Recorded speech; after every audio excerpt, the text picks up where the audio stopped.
Oke, dengan adanya KNEKS, Komite Nasional Ekonomi Keuangan Syariah yang dibentuk di tahun 2017, kalau tidak salah 2018 ya. Nah ini sangat membantu industri Mbak, karena disinilah yang membantu kami untuk memikirkan atau menjadi bridging antara pelaku di industri keuangan syariah dengan pemerintah.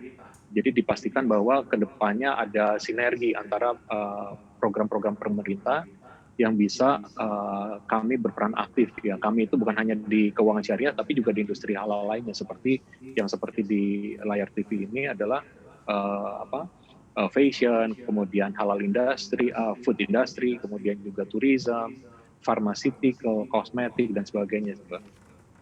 Iya, potensi perbankan syariah kita Pak untuk menjadi pemain global ini seperti apa di mata Anda?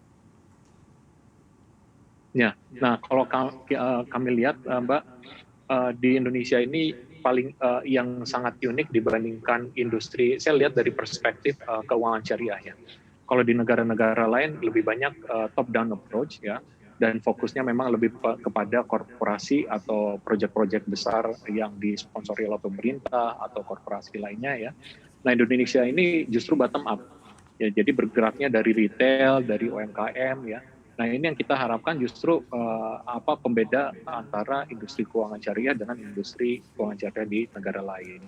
Nah kalau kita lihat dari bottom up ini, kita juga lihat industri-industri lain kebanyakan bottom up. Kalau kita lihat misalnya fashion industry, terus yang tadi saya sebutkan kayak kosmetik, halal food, dan juga pharmaceutical dan lain sebagainya, itu lebih banyak ke bottom up. Nah, ini yang kita harapkan bahwa dengan adanya peran KNKS bisa mensinergikan antara satu industri dengan lainnya.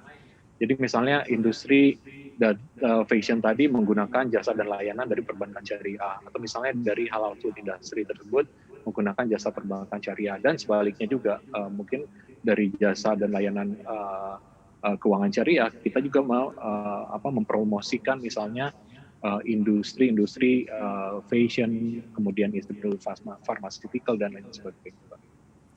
Pak, kalau bicara soal populasi muslim, Indonesia sangat besar sekali. Tapi kalau kita lihat dari penetrasi perbankan syariah, ini seperti apa yang masih menjadi hambatan-hambatan di mata Anda?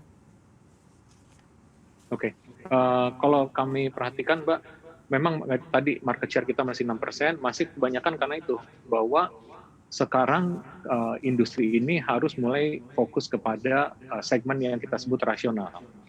Segmen rasional ini ya tidak bisa dijanjikan hanya berdasarkan emotional benefit saja, tapi lebih fokus kepada functional benefit.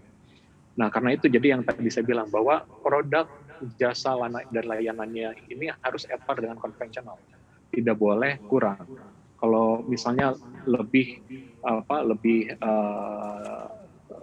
lebih kurang dibandingin konvensional, otomatis yang rational segment ini tidak tertarik dengan perbankan syariah.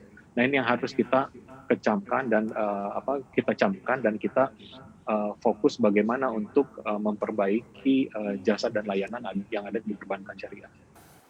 Jangan lupa install aplikasi CNBC Indonesia di App Store maupun di Play Store untuk mendapatkan informasi dan perkembangan terkini dari berita-berita ekonomi dan bisnis.